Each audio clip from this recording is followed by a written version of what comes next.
FIR. ಇದು crime ಕಥನಗಳ ವೈಭವೀಕರಣವಲ್ಲ. ಕರಾವಳಿ ಕರ್ನಾಟಕದಲ್ಲಿ ದಿನನಿತ್ಯ ನಡೆಯುವ ಅಪರಾಧ ಕೃತ್ಯಗಳನ್ನು ನಿಮ್ಮ ಮುಂದಿಡುವ ನಿಟ್ಟಿನಲ್ಲಿ ನಮ್ಮ ಪ್ರಾಮಾಣಿಕ ಪ್ರಯತ್ನವೇ FIR.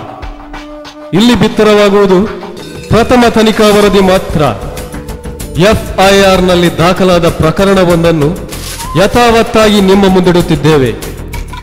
ಪ್ರತಿ ಪ್ರಕರಣದಲ್ಲೂ ಆರೋಪಿ, ಪ್ರತ್ಯಾರೋಪಿ ಹಾಗೂ ಅನ್ಯಾಯಕ್ಕೊಳಗಾದವರ ಅಭಿಪ್ರಾಯಗಳು ಯಥಾವತ್ತಾಗಿ ಪ್ರಕಟಗೊಳ್ಳುತ್ತದೆ. ಅವರವರ ಅಭಿಪ್ರಾಯಗಳಿಗೆ ಅವರವರೇ ಜವಾಬ್ದಾರರೇ ಹೊರತು ನಮ್ಮ ಟಿವಿಯಲ್ಲ.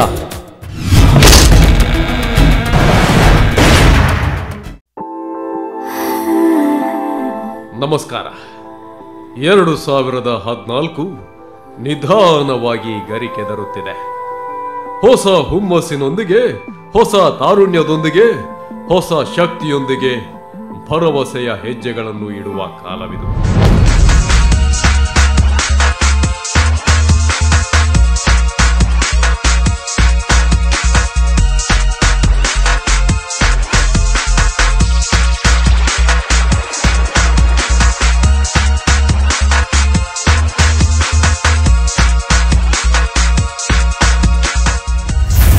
ಮನುಷ್ಯ ಕೂಡ ಬರೋಬ್ಬರಿ 20 ಯುವತಿಯರನ್ನು ಶವಾಗಾರದ ಮಾರ್ಬಲ್ನ ಮೇಲೆ ಮಲಗಿಸುವ ಮನಸ್ಸು ಮಾಡುವಾಗ ಅಷ್ಟೇ ಕಾನ್ಫಿಡೆಂಟ್ ಆಗಿದ್ದ. ಆತನಲ್ಲಿ ಹುಂಬ ಧೈರ್ಯವಿತ್ತು.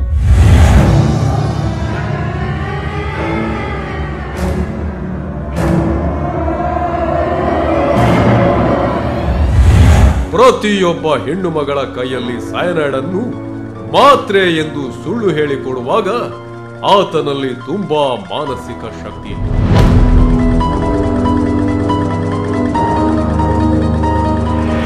2009 ಸೆಪ್ಟೆಂಬರ್ನಲ್ಲಿ ಪೊಲೀಸರು ಮುಖಕ್ಕೆ ಮುಸುಕು ಹಾಕಿ ಕರೆದುಕೊಂಡು ಬರುವಾಗಲೂ ಆತನ ಬಾಡಿ ಲ್ಯಾಂಗ್ವೇಜ್ ನಲ್ಲಿ ಅಂತಹ ಬದಲಾವಣೆ ಇರಲಿಲ್ಲ.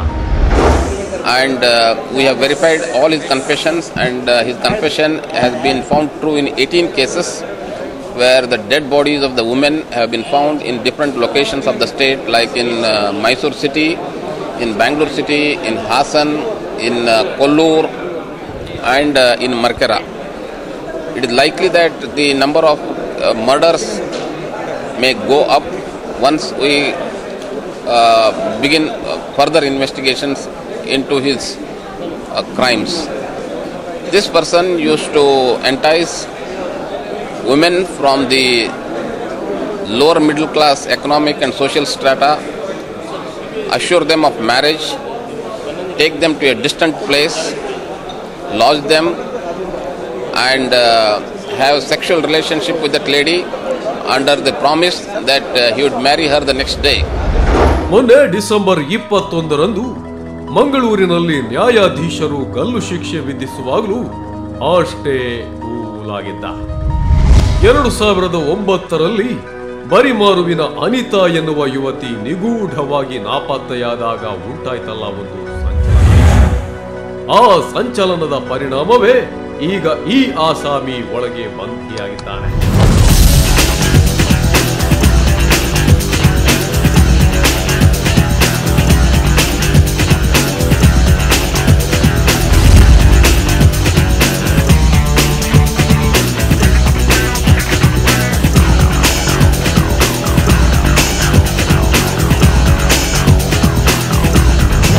ಅನಿತಾ ನನ್ನ ಮಾತಾಡೋದು ಬರಿಮಾರಿಂದ. ನನ್ನ ತಂಗಿ ಕಳೆದು ಜೂನ್ 17 ತಾರೀಕಿನ ಮನೆ ಬಿಟ್ಟು ಹೋಗಿದ್ದಾಳೆ. ಮದ್ದಿಗೆ ಅಂತ ವಾಪಸ್ ಹೋದಲ್ಲಿ ಬರಲಿಲ್ಲ. ಎಂತ ಇದು ಮಾಡಿ ಕೊಂಡೋಗಿದೆ ಅಂತ ಗೊತ್ತಿಲ್ಲ ನಮಗೆ. ಮೊನ್ನೆ ನಾವು ಇಲ್ಲಿ ಬೇಕಾದಷ್ಟು ಮಾಹಿತಿ ಎಲ್ಲ ಕೊಟ್ಟೆವು, ಫೋನ್ ಡೀಟೇಲ್ ಅದೆಲ್ಲ ಕೊಟ್ಟೆವು. ಆನಂತರ ಬೇಕಾದ ಮೇಲಧಿಕಾರಿಗಳೆಲ್ಲ ಮನವಿ ಕೊಟ್ಟೆವು. ಆದರೆ ಅದರ ಬಗ್ಗೆ ನೋಡ್ತೇವೆ ಅಂತ ನಾವು ಪದೇ ಪದೇ ಒಂದು ನೋಡೋಕೆ ಹೇಳುವಾಗ ಅದು ನೋಡ್ತೇವೆ ಮಾಡ್ತೇನೆ, ಸಂಬಂಧಿಕರ ಮನೆಯಲ್ಲಿದ್ದಲ್ಲ ಹಾಗೆ ಹೀಗೆ ನಮ್ಮ ಹತ್ರ ವಿಚಾರಿಸಿದ್ರು. ಆದರೂ ನಾವು ಬೇಕಾದಷ್ಟು ಕ್ಲೂ ಎಲ್ಲ ಕೊಟ್ಟೆವು. ಆದರೂ ಅದರ ಬಗ್ಗೆ ಒಂದು ಆ್ಯಕ್ಷನ್ ತೆಗಲಿಲ್ಲ. ಮೊನ್ನೆ 4 ತಾರೀಕಿಗೆ ನಾವು ಹಿಂದೂ ಸಂಘಟನೆ ಪರವಾಗಿ ಪ್ರತಿಭಟನೆ ಮಾಡಿದ್ದೇವೆ. ನಾವು ಇಲ್ಲಿ ಬಂಟ್ವಾಳ ಗ್ರಾಮಾಂತರ ಸ್ಟೇಷನ್ ಸ್ವಾಮೀಜಿಯನ್ನು ಬಂದು ಕೂರಿಸಿ ಪೇಜಾವರ ಸ್ವಾಮೀಜಿಯವರ ನೇತೃತ್ವದಲ್ಲಿ ನಾವು ಪ್ರತಿಭಟನೆ ಮಾಡಿದ್ದೇವೆ.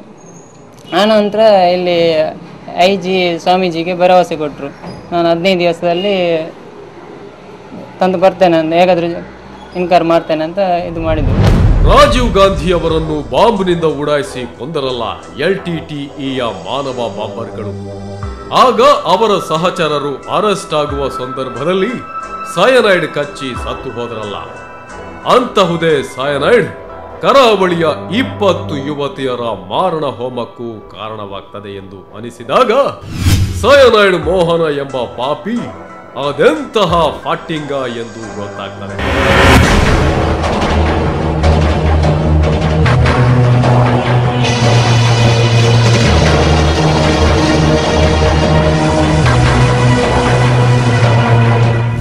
ಇದು the most cold blooded murder of coastal band. ಅದೆಂತಹ ಹುಚ್ಚೋ ವಿಕೃತ ಕಾಮವೋ. ಮೋಹನ್ನದ್ದು ಒಂದು ಸಾಮಾನ್ಯ ಬಾಲ್ಯ. ಅವನು ಶಾಲೆಯೊಂದರ ಶಿಕ್ಷಕನಾಗಿದ್ದ.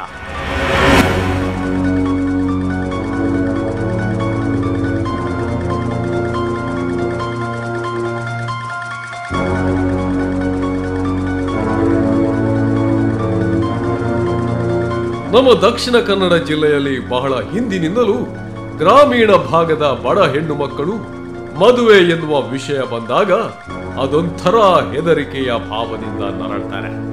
ಕಾರಣ ಸರಿಯಾದ ಶಿಕ್ಷಣದ ವ್ಯವಸ್ಥೆ ಇಲ್ಲದೆ ಇರುವುದರಿಂದ ಕುಗ್ರಾಮಗಳಲ್ಲಿ ಹೆಣ್ಣು ಮಕ್ಕಳಿಗೆ ಶಿಕ್ಷಣ ಕಡಿಮೆ ಇರ್ತದೆ. ಬಡತನ ಮನೆಯಲ್ಲಿ ಕಾಲು ಚಾಚಿ ಮಲಗಿರುವುದರಿಂದ ಮದುವೆಗೆ ಹಣ ಹೊಂದಿಸುವುದು ತುಂಬಾನೇ ಕಷ್ಟವಾಗ್ತದೆ.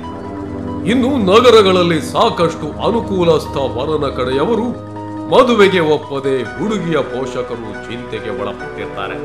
ಸೊ ತಂದೆ ತಾಯಿಯ ಚಿಂತೆಯನ್ನು ಓಡಿಸಲು ಹೆಣ್ಣು ಮಕ್ಕಳು ಏನು ಮಾಡುವುದು ಎಂದು ಗೊತ್ತಾಗದೆ ಒದ್ದಾಡ್ತಾ ಇರ್ತಾರೆ. ಅಂತಹ ಊರಿನಲ್ಲಿ ಕಾಣಿಸಿಕೊಳ್ಳುತ್ತಿದ್ದವನೇ ಈ ಮೋಹನ.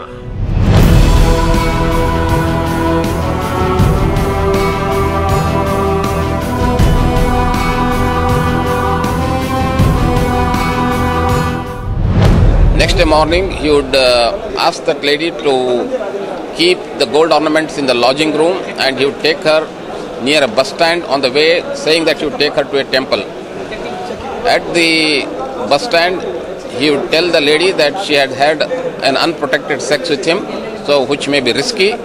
So he gives her a piece of tablet, saying that this would prevent her unwanted pregnancy.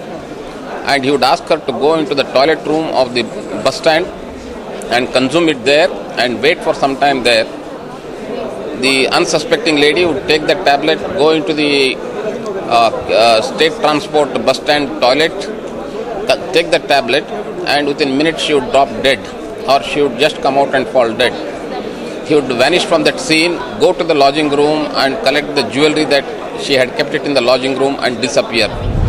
ಮೋಹನನ ಬೆಣ್ಣೆ ತುಂಬಿದ ಮಾತುಗಳು, ಹಾವಭಾವ, ಗಂಭೀರತೆಯನ್ನು ನೋಡಿದ ಆ ಊರಿನ ಹೆಣ್ಣು ಮಕ್ಕಳಿಗೆ ಸ್ವರ್ಗವೇ ಧರೆಗಿಳಿದು ಬಂದಂತೆ ಭಾಸಾಗ್ತದೆ. ಮೋಹನ ಯಾವುದೇ ಕಾರಣಕ್ಕೂ ಹುಡುಗಿಯ ಮನೆಯ ಅಂಗಳದಲ್ಲಿ ಕಾಣಿಸಿಕೊಳ್ಳುವುದಿಲ್ಲ. ವಯಸ್ಸಿಗೆ ಬಂದ ಹುಡುಗಿ ಊರಿನ ದಾರಿಯಲ್ಲಿ ಯಾವುದೋ ಕೆಲಸಕ್ಕೆ ಹೋಗುವಾಗ ಅವಳಿಗೆ ಅಡ್ಡ ಹಾಕ್ತಾನೆ, ಪರಿಚಯ ಮಾಡಿಕೊಡುತ್ತಾನೆ, ವಿನಯವಂತಿಕೆಯನ್ನು ತೋರ್ತಾನೆ. ನನಗೆ ಪಾಪದ ಹಳ್ಳಿ ಹುಡುಗಿಯನ್ನು ಮದುವೆಯಾಗಿ ಅವಳಿಗೆ ಬಾಳು ಕೊಡಬೇಕು ಎಂದು ಆಸೆ ಅಂತ ಹೇಳ್ತಾನೆ. ಅಲ್ಲಿಗೆ ಆ ಹುಡುಗಿ ತನ್ನ ಕೊರಳಿಗೆ ತಾನೇ ಸಾವಿನ ಕುಣಿಕೆಯನ್ನು ಹೊಡಿಸುತ್ತಾಳೆ. ಇಬ್ಬರು ಎಲ್ಲಿಯಾದರೂ ಓಡಿ ಹೋಗಿ ಮದುವೆ ಆಗೋಣ ಎಂದು ತೀರ್ಮಾನಿಸುತ್ತಾರೆ. ನಾನು ರೆಡಿ, ನೀನು ಬರುವಾಗ ಮನೆಯಲ್ಲಿದ್ದಷ್ಟು ಬಂಗಾರ ಹಣ ತೆಗೆದುಕೊಂಡು ಬಾ, ನಂತರ ನಾನು ನೀನು ಒಂದೇ ಅಲ್ವಾ ಎಂದು ಮೋಹನ ಅಮಾಯಕ ಯುವತಿಯರಿಗೆ ಮುಸಲಾಯಿಸ್ತಾನೆ. ಬಲೆಗೆ ಬಿದ್ದ ಯುವತಿ ಮೋಹನನೊಂದಿಗೆ ಸುಂದರ ಜೀವನದ ಕನಸನ್ನು ಕಾಣಲು ಶುರು ಮಾಡ್ತಾಳೆ. ಕನಸಿನಲ್ಲಿ ಡ್ಯೂಯೆಟ್ ಹಾಡು ನಡೆಯುತ್ತದೆ.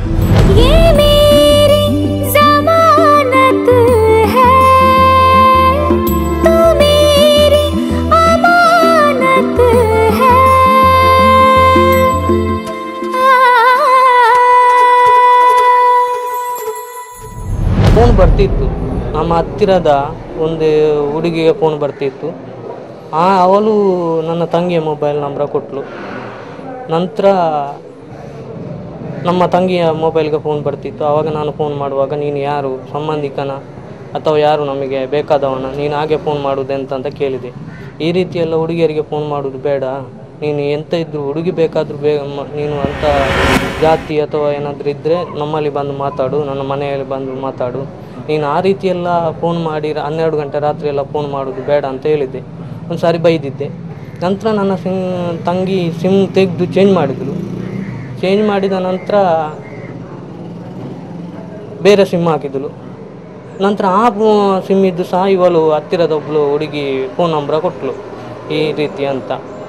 ಮತ್ತು ಪುತ್ತೂರಿಗೆ ಬರುವ ಹೊತ್ತರಲ್ಲಿ ಬಂದಿದ್ದಳು, ಅವಳ ಜಾಬಿನ ಎಂಥ ಬ್ಯಾಂಕಿದ್ದೇನ ಒಂದು ಅಪ್ಲಿಕೇಶನ್ಗೆ ಅಂತ ಬಂದವಳು ಬರಲಿಲ್ಲ. ಮೋಹನ ಸದ್ದಿಲ್ಲದೆ ಆಕೆಯನ್ನು ಸಾಯಿಸಲು ಸೇಫ್ ಆದ ಊರು, ಜಾಗ ಮತ್ತು ವಿಧಾನದ ಯೋಜನೆ ಹಾಕ್ತಾ ಇರ್ತಾನೆ.